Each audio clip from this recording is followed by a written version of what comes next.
Introducing Punchbowl News. From Anna Palmer, Jake Sherman, and John Bresnahan. News about the people who matter, for the people who matter. Join the community at punchbowl.news. Well, good Wednesday morning. I'm Anna Palmer, CEO and a founder of Punchbowl News. Thank you so much for joining us this morning for a virtual pop-up conversation with Representative Khanna, the Democrat from California.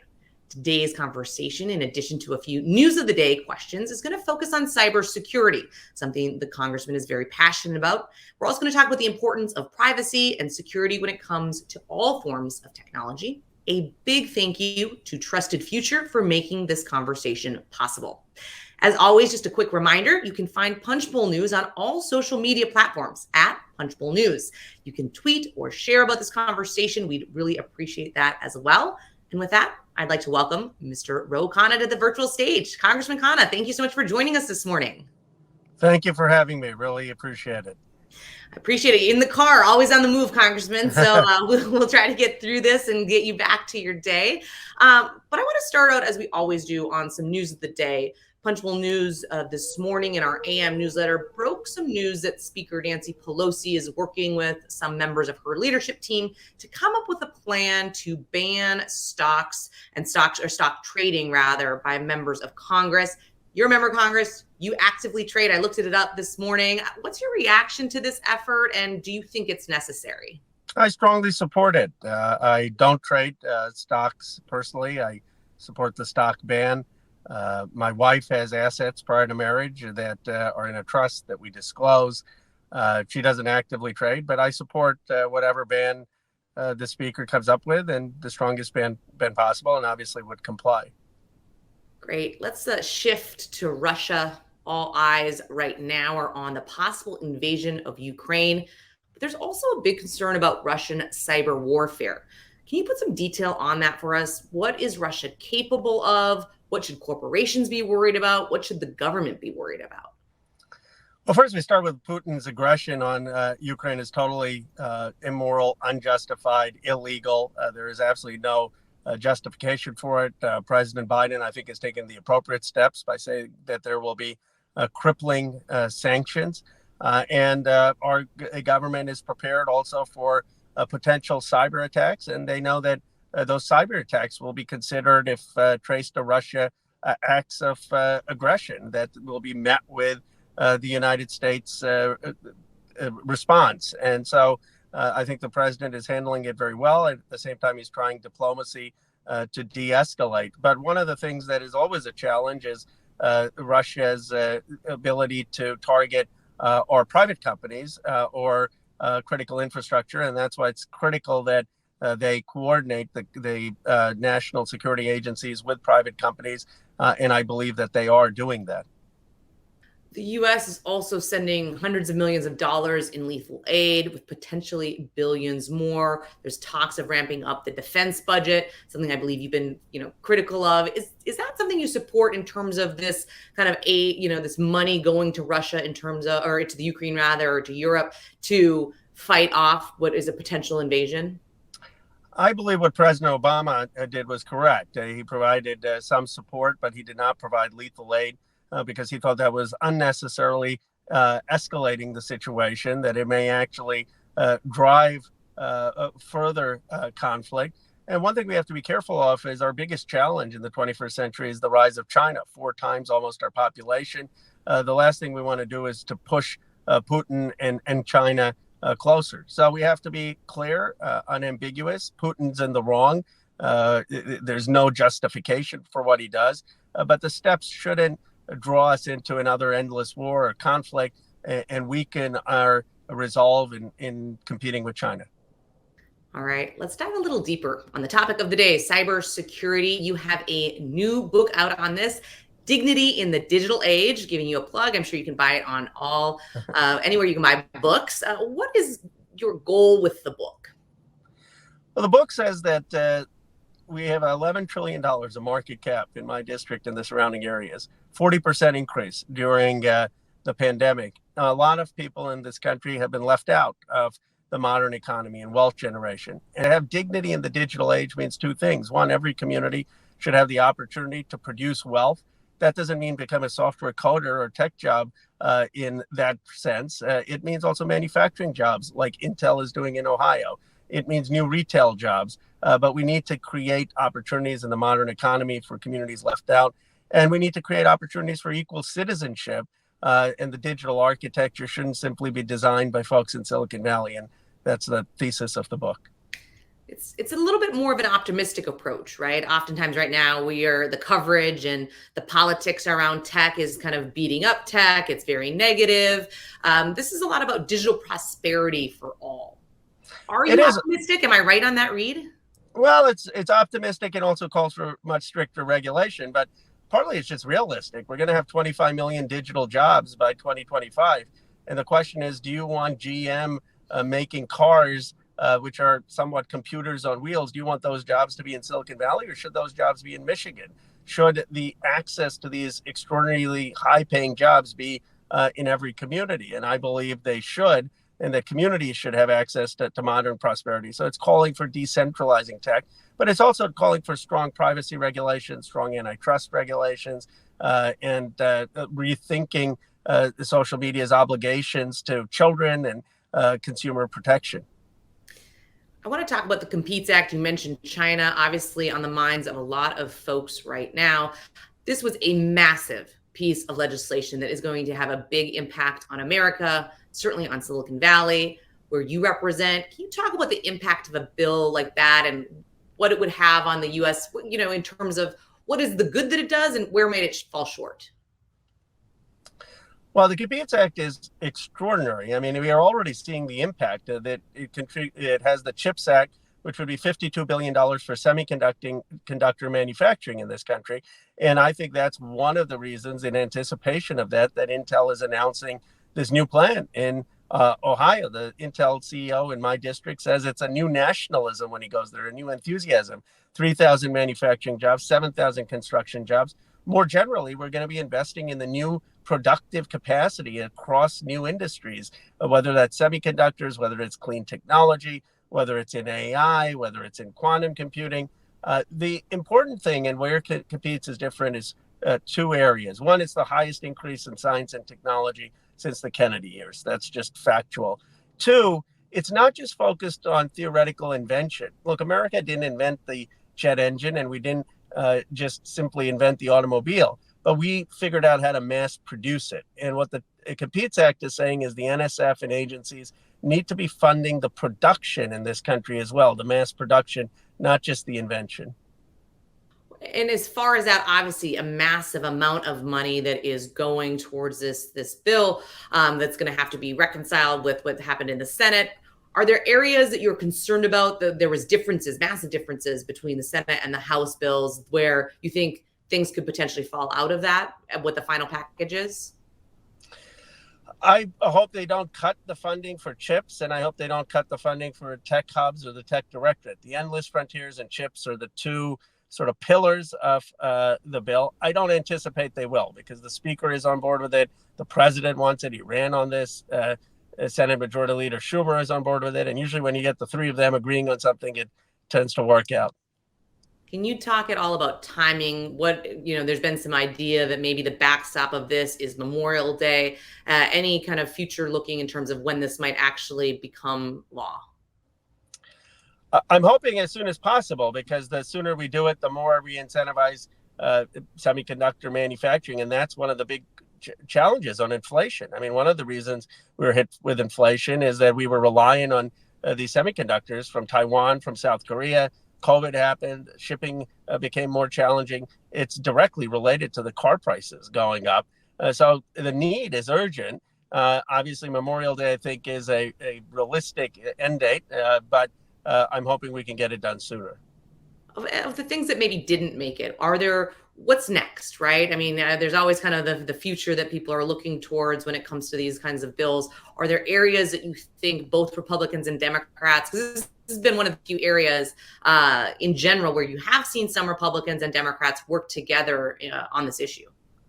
Well, we could do a lot more in terms of actually the productive part of America and supply chains and helping technology innovation. I'm working actually with Senator Rubio on a bill that would unleash federal financing the Federal Financing Bank to partner with the private sector to create factories in this country, such as creating electric SUVs in Lordstown, Ohio, a place that had a auto plant shut down. The federal government needs to be more engaged in partnering with the private sector to help create this industry that's critical for our supply chains. And for the longest time in this country, we had the view, let just the market go unchecked. That has led to a lot of places being left out. It's led to deindustrialization. It's led to jobs going offshore. It's led to vulnerabilities in our critical supply chains. Mark Andreessen had a brilliant op-ed during the pandemic. He said, how can we not produce masks in this country? I mean, I understand semiconductor chips.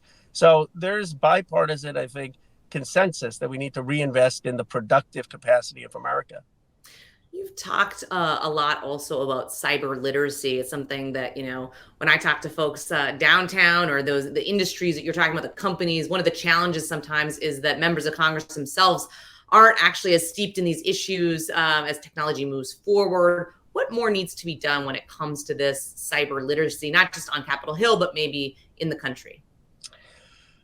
Well, there are two questions. I think for the Capitol Hill, you don't have to be a software engineer or a software expert. I mean, you can't expect people to have that kind of knowledge in any industry, but you do have to just immerse yourself in the technology. And so it would be like if you want to make rules for driving on the road, it'd be nice if you were a driver at some point or in the passenger seat. So I would say, look, I mean, members of Congress should get a wallet and see what Bitcoin's like. I don't have any investment more than $10, but I've gone on Coinbase. I've seen what the platform's like. I've seen why 30 million kids or young people or others have this and what it means. Or they should themselves try to manage some of their social media and actually go to these sites so they know what fake accounts are and how people are getting around it and how people are getting targeted.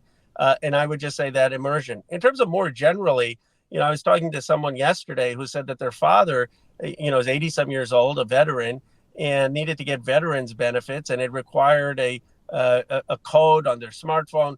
First of all, we need to make things more accessible. Not everything has to be technology. There's still a lot of people who don't have that.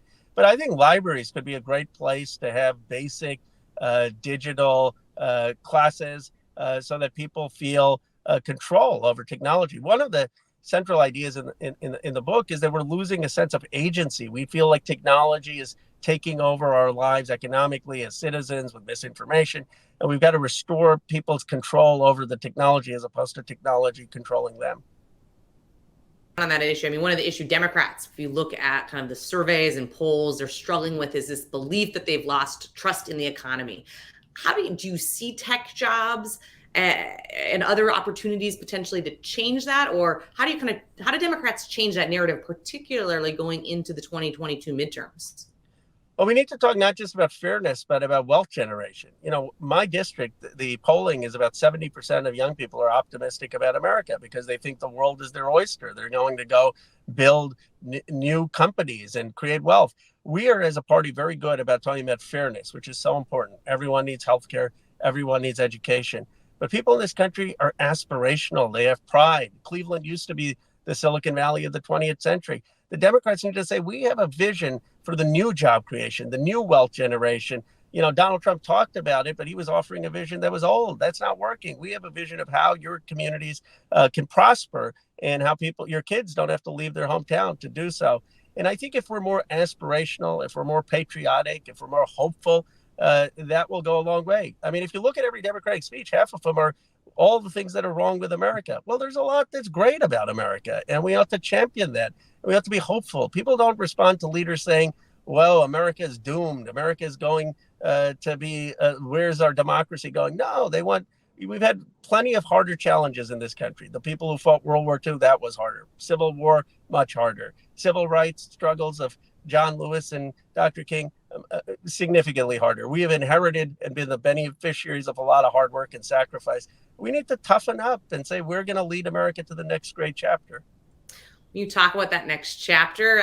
Before I let you go, I do want to ask, we talked a lot about the future, about where you see the opportunity in this country and kind of the next generation of leadership. There's been a lot of talk about control of Congress after the midterms, the future of Speaker Nancy Pelosi, a fellow Democrat from California. Do you think it's time for new leadership in the House? Well, first, Speaker Pelosi has earned a place in American history. I mean, she's an incredibly talented, skilled legislator. It's frankly an honor to have the opportunity to serve with her. And I think she understands the challenge right now is to win the 2022 election. And we have to be focused on that. And afterwards, I would defer to her on what she needs to do. I'll tell you this: the speaker will be the speaker cares more about the Democratic Party and the country than she does her own aspirations, and she'll know when it's time for that transition. And I trust her judgment to do it at the right time.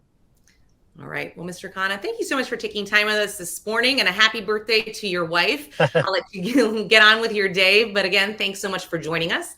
Thank you. Now we are going to turn to the fireside chat portion of the event. But before I welcome our guests, they have a short video that we're going to play.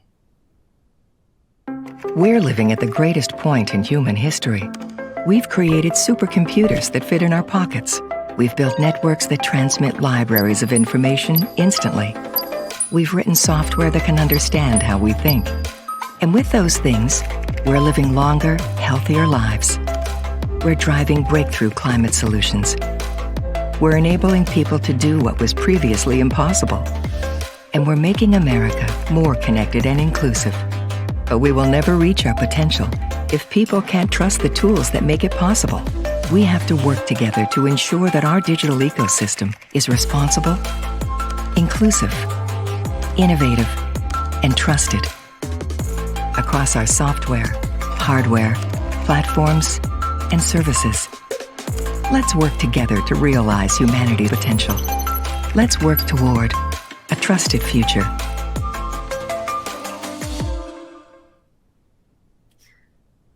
All right. And with that, I'd like to welcome Trusted Future co-chairs Adam Golander and Jim Kohlenberger to the virtual stage. Thanks so much for joining me.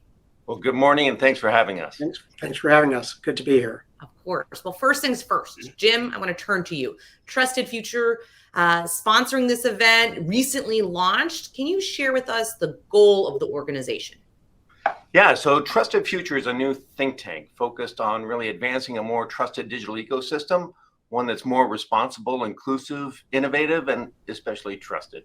I think we all use technology today to do just some amazing things. And just over the horizon, there's a set of new emerging technologies that could be even more impactful, enable us to do things never before possible, and help us solve key challenges. But all we have to do is pick up a newspaper on any day of the week to see that there's an ever-increasing set of challenges that, frankly, put trust in our technology in the crosshairs. So whether it's cybersecurity incidents on the rise, like ransomware, as the congressman mentioned, that many people don't feel like they have control over their privacy, or the fact that too often some of the communities that can benefit most from new technologies have too often been left behind. So look, I think it means that we risk delaying or even missing out on future opportunities when we lack the foundational trust in the new technologies we need to deliver it. So for example, a small factory may not invest in smart manufacturing technologies if they're worried that it could increase their risk that their factory could be shut down by ransomware. A patient may not use new connected health technology if they think it could put their privacy at risk.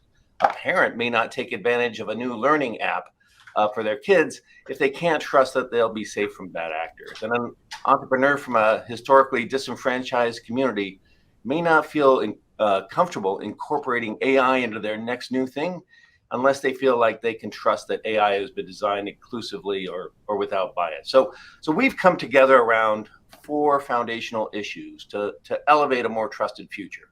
A future where, 1, we can trust that technologies we use are secure by design. 2, where we have the ability to trust that our privacy is protected as a basic digital right and users are empowered with the tools they need to control their own data. 3, where we have the ability to trust that our future is more equitable and inclusive, not just more inclusive in terms of where innovation happens and which communities benefit, but also who it's designed by and for. And 4th, we need a future where we can trust that the technologies of tomorrow will be even better than today. So our goal is really to help raise awareness around these key opportunities, to build trust into the very fabric of our policies and our technologies from the start as a forethought and not an afterthought, by really advancing a comprehensive trust framework. And so to do that, we're bringing together some of the nation's foremost experts, driving new research, new insights, and frankly, helping elevate awareness around the norms and behaviors that enable a more trusted future. And, at this unique moment, we're trying to raise our sights, looking to elevate a smarter and better outcomes. And that's what Trusted Future is really all about. Makes sense. I wanted to ask you, I mean, a lot of the kind of the four pillars of the organization, but also in our conversation with Representative Khanna, he had a pretty optimistic approach when it comes to trust in technology, or the opportunity potentially to create that still, given a lot of the headlines these days are fairly negative. It sounds like you share that same optimism. That's right. We have a lot of challenges before us for sure, but we also have a lot of opportunities to help solve our problem. I think one of the things he talked about is this bill to help really crank up our innovation engine once again. And I think that's an optimistic thing, that we're looking for technologies to help drive new possibilities. And, and I think one of those things that it can do is help drive these high-paying jobs and industries of the futures into these communities that are long left behind. And I think one of the things that I get excited about is that there's a new set of emerging technologies, whether it's AI, 5G, robotics, other things that can help change the equation and transform what we're able to do with technologies. So for example, experts predict that, with these new technologies, we can dramatically improve health outcomes, radically boost our energy efficiency, put amazing new superpowers in the palms of our hands, and help close economic divides. But to get from where we are today to these opportunities of tomorrow, we think that pathway for progress is paved on a foundation of trust. And so as this smart revolution spreads from our smartphones in our hands to the smarter factories, smarter cars, smarter cities, smarter farms, and literally smarter everything, I think we're focused on making sure that we have smarter policies to go with that, built on a foundation of trust. So when policymakers look at new autonomous vehicle policies, or competition policy, or precision healthcare technologies, or technologies with the electric grid, that they make sure that they understand the privacy, security, and inclusion implications of any new policies, so that it's a forethought and not an afterthought, and we can also affirmatively avoid unintended consequences that might set us backward or undermine our trust. Adam, I want to turn to you. One of the things that Trusted Future has been working on is a comprehensive framework to help rebuild that trust in technology. Can you talk about the framework, what went into it, and kind of just give us the kind of that 30,000-foot view of what you're trying to do with it? Sure. And I'd like to say off the top that I too am optimistic, having been involved in technology for over 30 years. We just have issues we need to move through. And one of the foundational issues we need to move through is trust and security and privacy. And so, as Jim said, that's why we're moving forward on this. Trusted Future is both a think tank, but also a do tank. So at the end of the day, we're going to put together a framework of how you can actually determine whether one should trust a product or a service or a company. And that sounds like really that people should have done this before, and that we should have these kinds of frameworks. But having worked on this issue for over 20 years in cybersecurity, I can tell you that we don't. We have different silos that look at software development lifecycle, or supply chain, or do you follow the GDPR privacy rules? And these things tend to be silos, but we have never taken sort of the 30,000-foot view you're talking about and had a holistic view of understanding what are the specific indicia of trust that I, as a user of a product, could look to determine whether I should trust this product. And just as importantly, for producers of products to be able to show that they exhibit these indicia of trust. And it's something that they may decide to certify against, that there may be a needle that says, red to green or 1 to 100, that I am trustworthy because I do these things. And there are some of the things which are the traditional technical things. What flavor of software development lifecycle do you use? Do you certify against the common criteria? Do you use the NIST framework for your own enterprise? Do you comply with law, those kinds of things. But I also think we're having broader indicia of trust, which are corporate governance kinds of issues. How do you, as a company, respond to security issues within your product set? How many people do you have working on this? Who has control over a stop button before you ship a product, for example?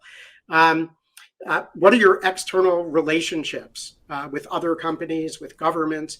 And also importantly, under what laws are you operating, both your home country laws and other laws in which you're selling your product or service that affect all of us as users? So as Jim said, we're going to find and work with the best people that both we can find and come forward to us. This is definitely an iterative process, and we're looking for the best ideas. But to answer your question, Anna, at the end of the day, this is do tank kind of stuff. So it's real traction and actually moving the needle. Do tank. I feel like that's the first time I've heard that. I'll have to keep that in my my lexicon.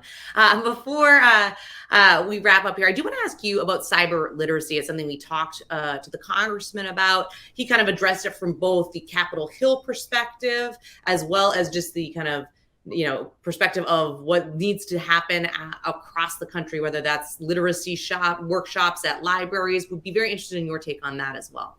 Sure. Thanks, Anna. So I think Congressman Khanna is exactly right on this workforce issue. Last spring, the Commerce Department had a survey which showed we have 500,000 unfilled cyber jobs in the US. There was another survey which showed that we have 3.5 million unfilled jobs globally.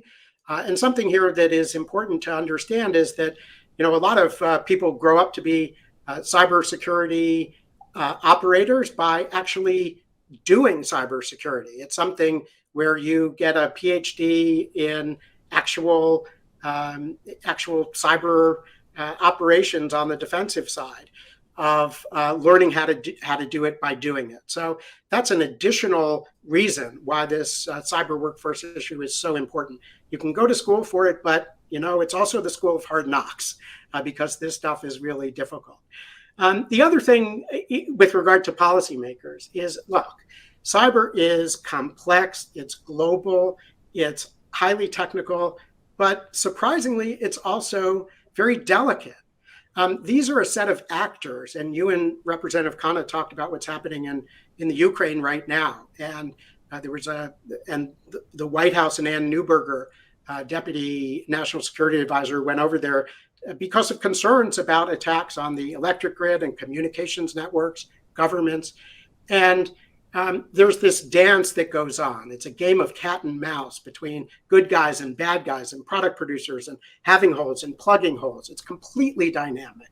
And one underappreciated fact is that the US technology industry and most industry builds once and sells globally.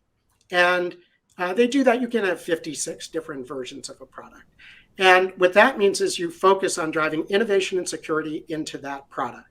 The other thing is that the same product that's used in consumer networks or commercial networks are used in government networks, military networks, critical infrastructure networks.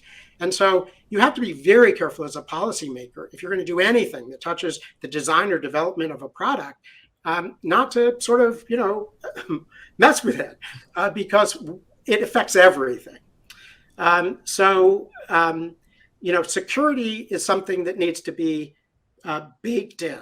Security is this game of cat and mouse, and social engineering, tricking you to try to make you do something that you really shouldn't do, click on a link or click or give a function to a mobile phone or something that you shouldn't, is the way that bad guys work. You can't just toggle security on and off.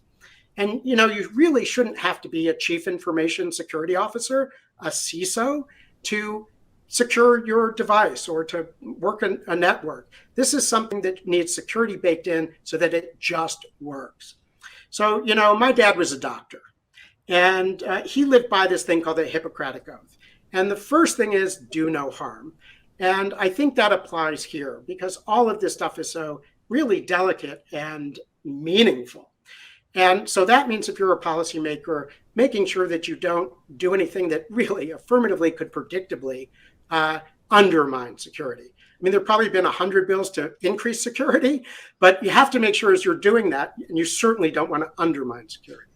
So you really have to apply a security filter to proposals so that you really understand what will happen.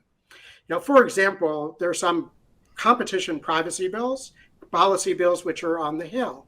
And some of them suggest forcing smartphone makers to allow unvetted apps, not from official app stores, to be downloaded onto phones. This is a practice which is really bad security policy, and one that's specifically and affirmatively called out as something not to do by the Department of Homeland Security, the National Security Agency, and the NIST here at home, and similar agencies globally. So, in a prior life, I was the chief of staff of the Antitrust Division, prior life. And in enforcement matters, you would try not to do anything which would undermine or degrade the quality of a product. It's just a principle. But here we're not even talking about enforcement. We're talking about affirmative policy making. And here you want to make sure that you affirmatively avoid policies that will predictably make security worse. I mean, just the conversation you had with Representative Khanna about what's happening in the Ukraine, or nation state activities, or ransomware, or messing with elections. This happens in this game of cat and mouse. It happens in the game of social engineering, trying to get you to click on something or download something you shouldn't. So I think all of us, and the cyber security agencies in particular, really have to continue to educate policymakers about the real life impacts of mucking with this stuff. And I think he's right, both on the workforce issue and this education, and really understanding the practical effects of things is critical. All right. Thank you so much for that. We are quickly running out of time, gentlemen. But before we do, Jim, I'm going to give you the last 30 seconds to talk about a new survey that Trusted Futures has out. Can you share with us kind of just quickly that top line of your findings? Well, yeah, I mean, and no surprising, people are really concerned about protecting their privacy, and they want greater control and transparency and choice. They're also extremely concerned about protecting their security. And especially as smartphones have emerged as a mobile gateway. What was really surprising to us in that is that while people are really concerned about security, is they're not really taking the steps that experts recommend they take to protect themselves, adopting strong passwords, using multi-factor authentications, downloading from only official app stores, and avoiding clicking on untrusted links. So we all know one of the best defenses starts with increasing awareness. And so, we're very focused on the need to get to a point where cyber hygiene practices become kitchen table issues, so that we're teaching our kids, in the same way that they look twice before they cross the street, that they think twice before clicking on an untrusted link. And when we can raise that awareness on some of these simple things, we think we can help avoid some of the most challenging things. But we also found that 7 in 10 users want companies to do even more to keep their data private, their devices secure. So that's something we hope to keep pushing for. All right. Adam, Jim, gentlemen, thank you so much for joining us today. A big thank you to Representative Khanna for joining us, as well as Trusted Future for making this conversation possible. A quick note. Next week, Punchbowl News will be back in person. We're going to be live for a conversation with Commerce Secretary Gina Raimondo. If you can join us for that conversation, February 16th at 9 a.m. at the Roost, please go to our event hub at punchbowl.news and RSVP. And with that, have a great day and stay safe.